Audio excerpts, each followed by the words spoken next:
Before that, we're delighted to say, from the world of boxing, we're joined by fighter Joshua Barazzi, who takes on Callum Smith next month, and Dave Caldwell, who's done it all in boxing, fighter, promoter, trainer, analyst. Good afternoon, guys. Good to see you. How you doing, mate? Afternoon. Dave, I just asked you off air, are you buying it, Dave? I think we both know what I meant. Tyson's announcement. What do you think? No, I'm not.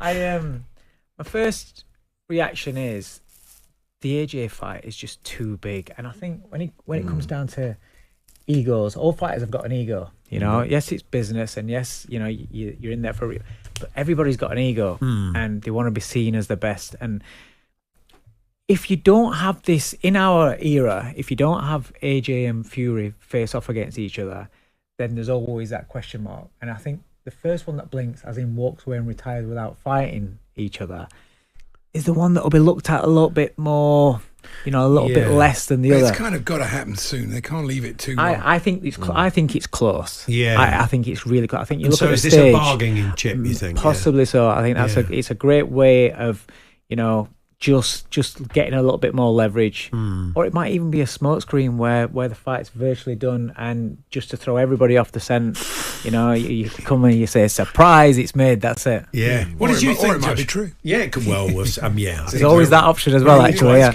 What did you make of it, Joshua, as an active fighter?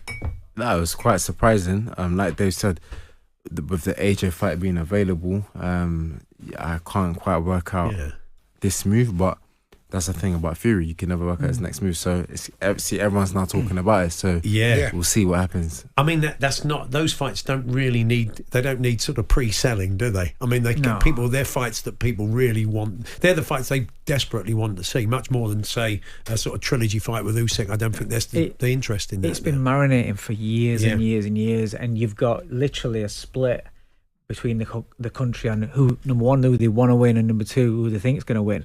I just think it's too big. Listen, he's had his last few years of his career, he's had an hard career, taking a lot of punishment, and you know, he's got a lot of money. So if the motivation isn't there, then I think he's doing the right thing, and he is swanning off, and that's it. And it doesn't matter what anyone says. Once that correct motivation has gone, once that drive, it's too hard a sport.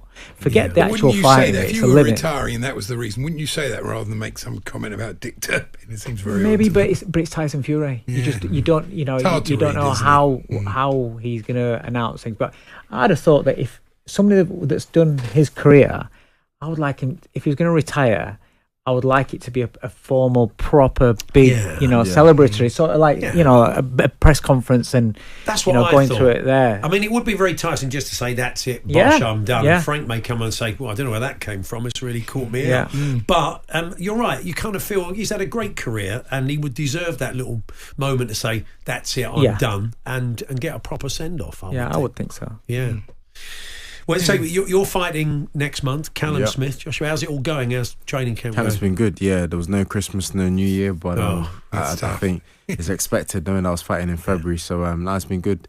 We've been here for the last 2 days. We leave tomorrow back to camp to carry on, but I'm looking forward to it. Brilliant. Actually, we're going to cross to Gareth A Davies. He's with Frank Warren, of course, Tyson Fury's promoter. Gareth. Thanks, gents. Well, I'm here with Frank. Frank, I've got to ask you, first of all, we're here obviously for the last crescendo, Beterbiev versus Bivol. They've both been doing media work over here. We've got interviews all afternoon. We've got a big press conference today. We've got more interviews tomorrow. But everybody's talking for the last hour about Tyson Fury coming on Instagram and saying, Dick Turpin wore a mask. I'll see you on the other side. I'm retiring. Now, we've heard it before. What's your take on it, first of all? Take on it is that he's retired.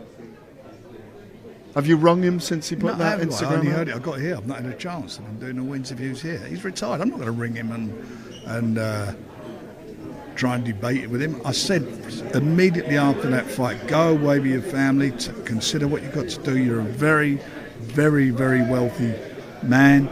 You've done everything you could do in boxing. You've had the most magnificent career, 2-time world champion. You think of every fight he's had, certainly since he's come back, every single fight's been a thriller, been exciting, never a dull moment with him, and we're going to miss him. Boxing's going to miss Tyson Fury, I'll tell you that. They will miss him. He's He's been a magnificent champion in the ring. Nobody could give more than he does when he's in the ring. I think historically one of the greatest personalities we've ever seen in the sport. Certainly in this century, he's him and Usyk, the two best heavyweights out there. I know there's people got their views who won fights and whatever, but at the end of the day, they're both brilliant heavyweight champions. Both have done brilliantly in their careers, and Tyson has nothing to prove to anybody. He is a champion, and more importantly, you look from what he's come from, the problems he had. The mental health problems, the boozing, all the things that went on, and Harry's come back from that. He's a world champion in doing that. It's amazing what he's done for mental health and helping people with that, and not being afraid to discuss it.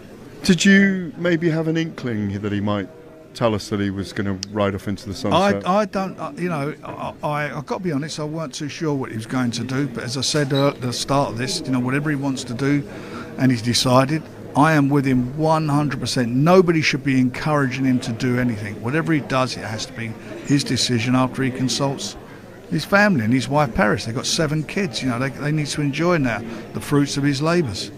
Obviously, there's conjecture about whether Tyson's having one of those days where he's got up on a certain side of the bed because he's retired in the past. But like you say, the what we've got to look at is what happened last year, how much money he's earned in the last few years. He doesn't need to fight anymore. He's over mid-30s now.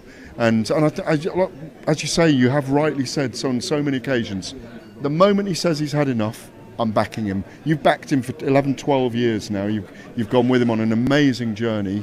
So if we never see him again, he's got nothing to lose. If we don't see him again, that's his decision, and that's how it should be. He has nothing to prove to anybody. I mean, I've been around a long time. I've seen all the great fighters of my generation or over the generations, fabulous fighters, and he's up there with all of them. He's been a magnificent warrior. What he's done in the ring, I read some of this crap that some of these guys who've got their poison pens on him. What he's done in the ring, he has done proudly on behalf of British boxing and well, but he's been an absolute warrior. That's every fight he's had has been an exciting fight, and he's given everything: courage, commitment, everything, bravery. He'll be in everybody's memories for years to go. He's up there with all of them. And the other side of it is, like you say, not necessarily sharpened pens, but people will be saying, is there a nuance here that perhaps he might be using it as a negotiating factor for a fight with AJ? Negotiating tactic? What for? He's the A side of the card.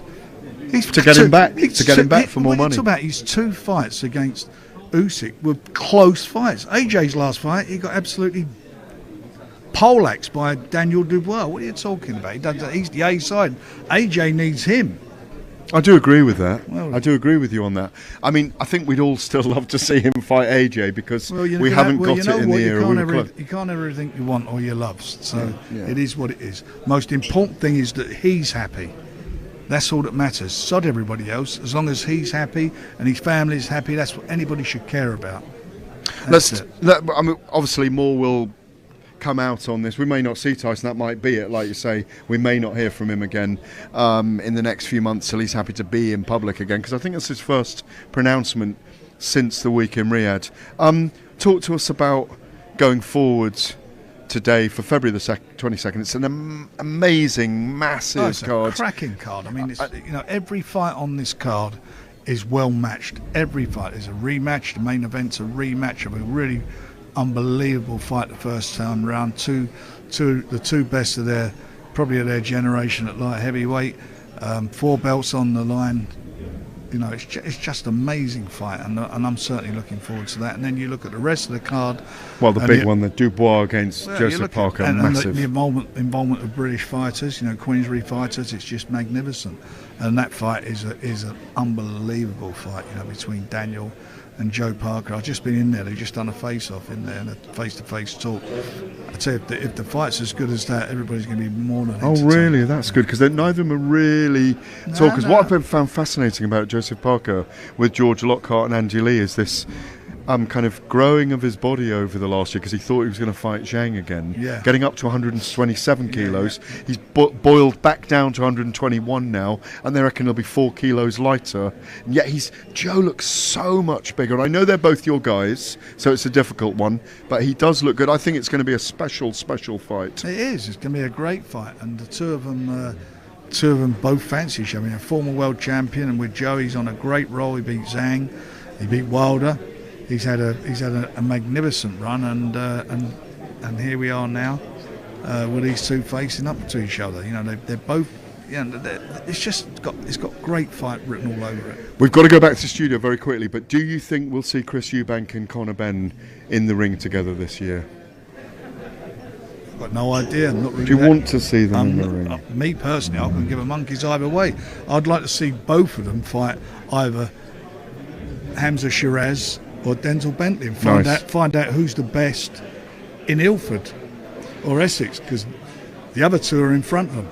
Thank you, Frank. Back to you, Andy and Paul. Thanks, Gareth. Thank you, Frank. Spiky form now. I want to find out who's the best fighter in Ilford.